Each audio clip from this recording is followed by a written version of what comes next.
je vais créer une prothèse du film The Revenant au moment où Glass se fait attaquer par un ours.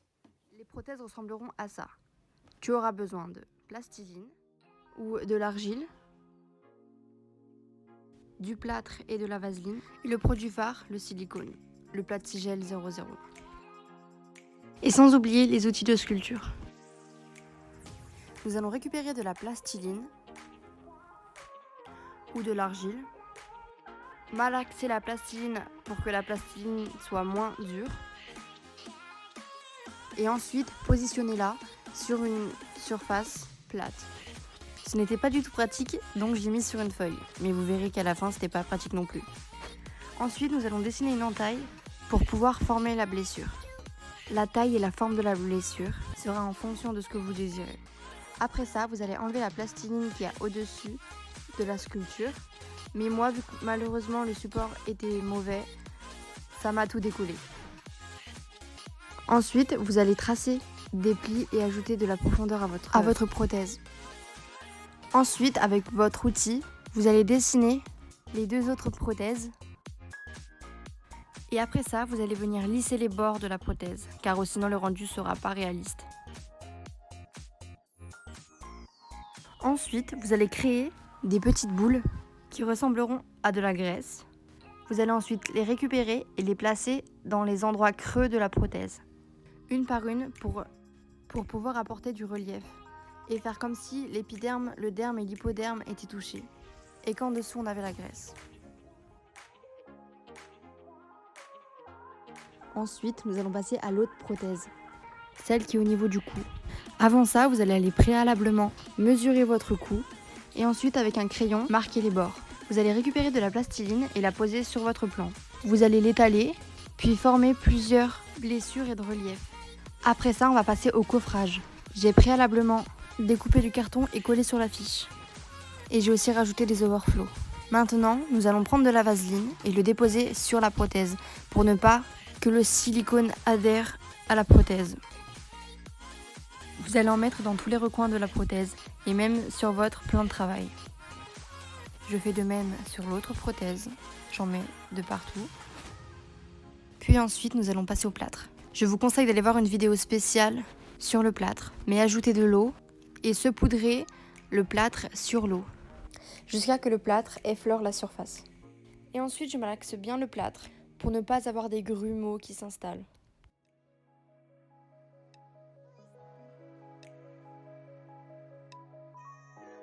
Ensuite, avec un pinceau que vous n'utilisez plus, vous allez badigeonner l'extérieur et l'intérieur de vos prothèses de façon à chasser toutes les bulles d'air. Vous allez ensuite verser le plâtre sur la prothèse et vous allez l'étaler sur toute la surface. Je vais faire la même sur l'autre prothèse, je vais recommencer l'étape.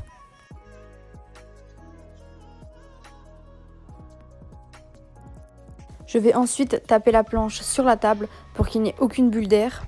Ensuite, j'ai malheureusement eu un problème, donc je n'ai pas pu filmer cette étape, mais j'ai décollé les moules. Et je vais créer à l'aide d'un ciseau ou d'un outil des canaux d'évacuation. Cette étape n'est pas obligatoire. J'ai voulu tester une autre méthode, mais malheureusement ça n'a pas fonctionné, vous verrez le résultat par la fin. Vous allez ensuite mettre de la vaseline sur vos moules. Vous allez maintenant prendre votre silicone et mélanger les deux phases, la phase A et la phase B. Et si vous n'avez pas de silicone, vous pouvez le faire en gélatine. Je ferai sans doute une vidéo dédiée à ça.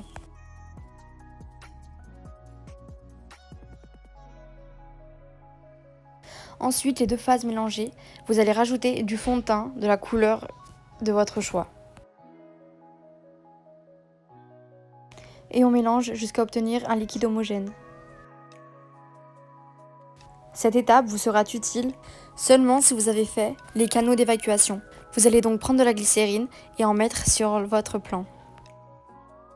Vous allez prendre votre silicone et le verser dans vos moules, mais faites attention que le silicone ne sèche pas. Pour ma part, comme vous pouvez le voir, le silicone avait déjà commencé à se gélifier. Donc moi je vous conseille juste de déposer votre silicone ou votre gélatine et racler la surface avec une règle ou un bâton. et ensuite laisser sécher. J'ai malheureusement voulu essayer une autre méthode, mais ça n'a malheureusement pas fonctionné. Une fois le silicone sec, vous pouvez décoller les prothèses. Grâce à la glycérine, le moule se décollera facilement. Comme vous pouvez le voir, une pellicule de gras s'est installée.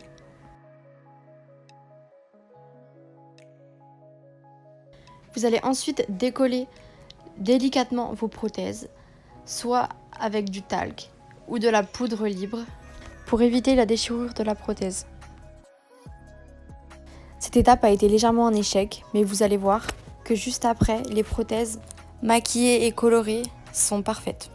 Je les ai peintes avec la palette de chez Skin Illustrator. J'espère que cette vidéo vous aura plu, n'hésitez pas à vous abonner et me dire en commentaire la prochaine vidéo que vous voudriez. Je vous laisse avec le maquillage que j'ai fait.